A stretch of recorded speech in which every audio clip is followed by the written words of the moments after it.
October 5th, 2022. Well, today I want to discuss a situation from the perspective that it appears Elon Musk has kind of made some news lately in two particular ways. One, of course, is his acceptance of the deal with Twitter to actually procure it for $54.20 a share. After having fought this for some time over various issues, I guess the number of bots on the platform or whatever, apparently, and perhaps seeing that um, his lawsuit was going to be a failure before the judge, he decided to go ahead and accept the deal he made originally. And the other thing is he's also recently proposed a peace plan for Ukraine, which has received severe criticism from Ukraine, at any rate. Um, as so I want to kind of discuss these issues here. I think on the first issue, I think that it's good news that Elon has finally decided to step up and buy Twitter. I'm hoping he will remove the political bias from the platform and allow it to become basically a free speech arena. Um, Obviously, I suppose there'll have to be some kind of constraints. Um, for things that are really over the top, offensive, and things like that, or certainly anything that would involve criminality. I don't know how he's going to go on that, but hopefully anything that would, could be acceptable on the floor of Congress or on any of the major political debates that occur in the country should be open and not censored. Um, and I think that's hopefully will be the outcome. We'll have to wait and see what occurs. I noticed that today that a lot of people on the conservative side were complaining they were losing followers, so perhaps the minions over there have decided to use their last uh, opportunity to do what they do. I don't know what that's about, but that probably is it. Anyway, if you like these videos, please give me a like. It helps with the algorithm, get some out to people, hopefully. And, of course, subscriptions, if you haven't done so already, are appreciated. Click the bell to get notifications, and comments are interesting. So, yeah, and so I think that's a piece of good news. The other thing to discuss, of course, is Elon's peace plan, which actually isn't too far off from my viewpoints, although to some degree perhaps it came too late in the day a little bit. Here's essentially what he proposed, I think, is that there was recently a vote that was in these regions that have been occupied by Russia, conducted by the Russians, on whether or not they wanted to join the Russian Federation. And of course, the outcome come in pretty strong that yes, they did. Of course, we have to also say that I think that Ukraine put out the word that anybody voted would be considered to be a seditious individual or something when they ever retake the area. So loyal Ukrainians that are loyal to the Kyiv government probably are saying, I'm not going to vote in this referendum, and the ones that did are probably people that really are separatists, mostly. So at any rate, but this has generally been considered to be a sham by the West, and so what Elon has proposed is that the UN would sponsor a subsequent vote, presumably after a ceasefire had been arranged, although he didn't specifically state that, and to decide whether or not these four areas that the Russians have just formally incorporated in their own process should be in Ukraine or be in Russia. He excluded Crimea, which he points out that historically had been with Russia for a long time, and what he referred to as Khrushchev's mistake in 1963, which put it inside the Ukrainian Republic, which at the time was part of the 15 Republic Union of Soviet Socialist Republics, of course. And so, and of course, I guess that's a pretty controversial thing, so that's not our State Department or any of the Western countries' view on the subject. However, it is a fairly heavily ethnic Russian area. It's hard to know exactly what the true sentiment is in that area, but at any rate, that was his position. And of course, an idea was then that this would be a way to avoid a wider war in which a lot more people would be killed and which had a small but possible chance of escalating to a nuclear holocaust. So, at any rate, that's what he proposed essentially. And of course, that was heavily slammed by the Ukrainians, who basically said, are you for us or are you for Russia? Like anything other than promoting the war to this ultimate Ukrainian victory is basically pro-Russian. And then they followed it up with a position where they would not negotiate, apparently, and signed it as basically a legal decree, I guess, that they can't negotiate with Putin specifically. So in other words, they're claiming Putin has to fall from power before they'll negotiate any kind of a peace. So that's kind of the situation there. And of course, I don't know what people think of Elon's plan. To me, it sounds fairly reasonable as a way to solve the problem, although it does have some catches. First of all, neither side is probably going to agree to it. So that kind of ends it right there, doesn't it? And the other thing is there's been such a displacement of people because of the war, people, moving to the west from that area would be more pro-Ukrainian government, and people that either stay there or moving to the east into Russia. So who gets to vote is a big question. And so anyhow, that's kind of the situation on that.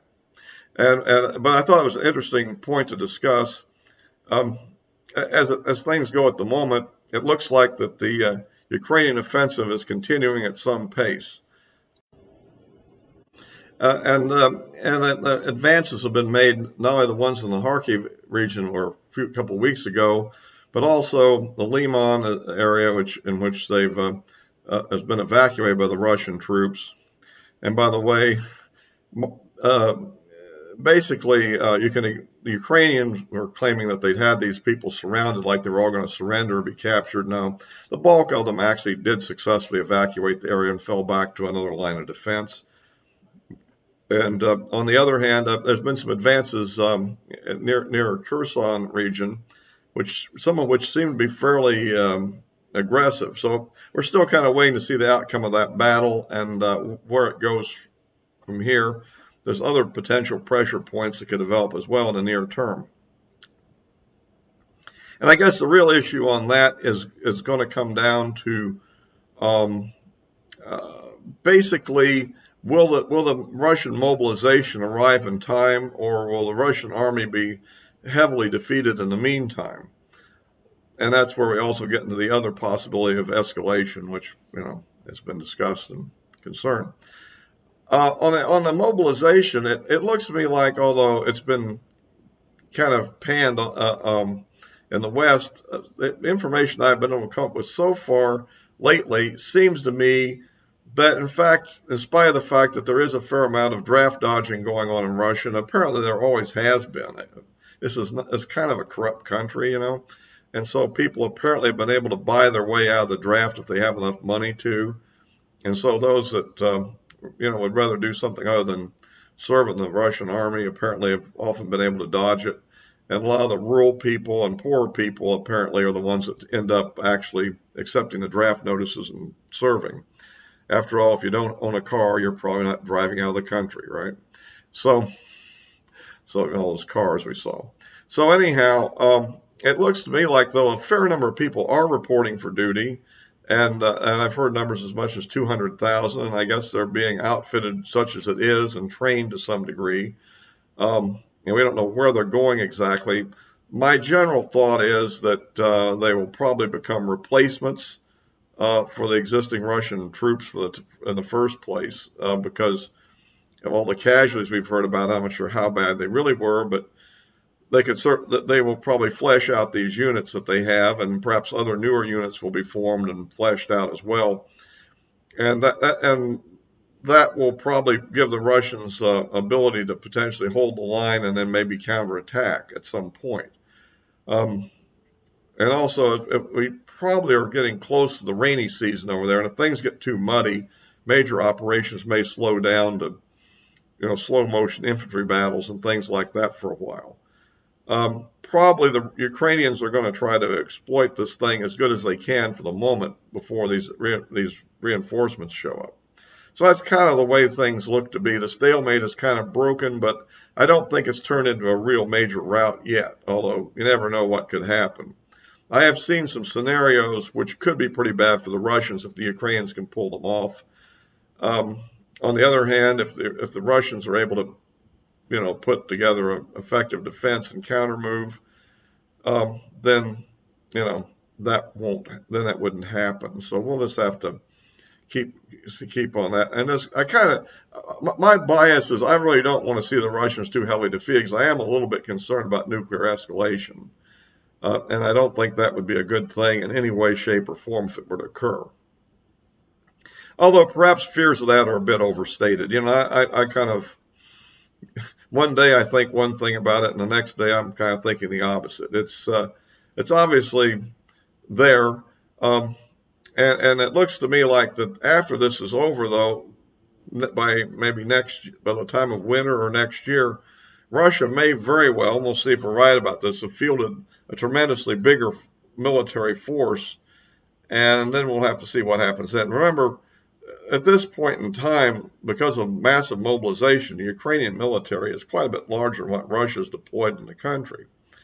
But as I mentioned before in another video, that it's also the case that because of this annexation, which itself might seem pretty fakey,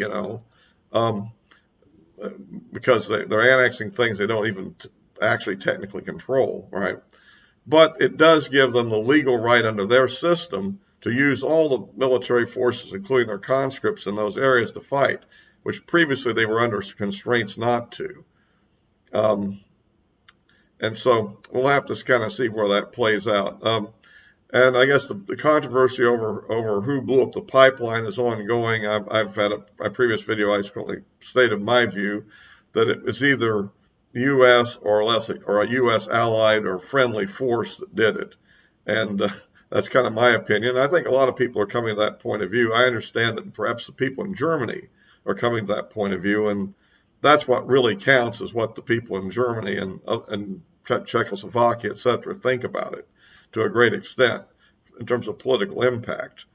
It's not going to change the U.S. policy at all. So, in fact, this may enhance our position, as I pointed out in my previous video. So, and the other thing is, I guess the new Russian doomsday submarine is taken to sea, and I don't know, I guess a sea trial or something. I don't think it's on an alert mission, I don't believe. This is the one that has the long-distance torpedo, which presumably carries a very large nuclear warhead. I don't know. Apparently, Russians are getting a little desperate or something. At any rate, this is one of the weapons that they announced, and I think it was about 4 years ago. And so it's out there, probably doing sea trials. At any rate, so that's kind of the situation. And finally, I might mention this Herschel Walker thing came out, where there's a little scandal brewing potentially with an anonymous former girlfriend allegedly making claims about Herschel Walker having paid for an abortion, which he denies ever happened. And I guess we'll just have to wait and see what can be produced on this. As long as she remains anonymous, we won't necessarily know who it is. If it's real, I guess he does know who it is, but if it isn't real, maybe he doesn't even know who it is. Although she claims that she has a check from him to pay for this. But so I don't know. That's going to be interesting to see how that affects the race in Georgia, which had been pretty tight until recently. So we'll see if that puts it back in Warnock's camp or not, and kind of keep up with that. Otherwise, it looks like the Republicans have improved in the generic ballot, although it's still kind of close at 1% favorable to Republicans. But and there is one poll that's holding the Republican numbers down, which I've never heard of before, which claims that the Democrats are ahead by 4, and it claims to be a likely voters poll. And I'm kind of skeptical of this because I never heard of the poll before, and it's not been one that we've been tracking. On polls, I definitely like to see a given poll and see how it trends over time, rather than see a snapshot of one poll one time and then because I don't know what its characteristics are. So if you see a poll, even one that's maybe unfavorable to your side, but you see it trending in a given direction, let's say in favor of you, from maybe you being down 5 points to being down 3 points to down 1 point to up 1 point, you're seeing something that it may not be as good as you want, but it still sees that you're moving in the right direction. Where if you see a snapshot poll down 4 points and nothing to base it on to interpret it. You just don't know what to say. But anyway, so we'll just continue to keep track of the election also, and I'll be posting this as always on the Rumble, and of course you can follow me on my various social media accounts, which the addresses of are in the description below. And we'll wrap this up for now, and until next time.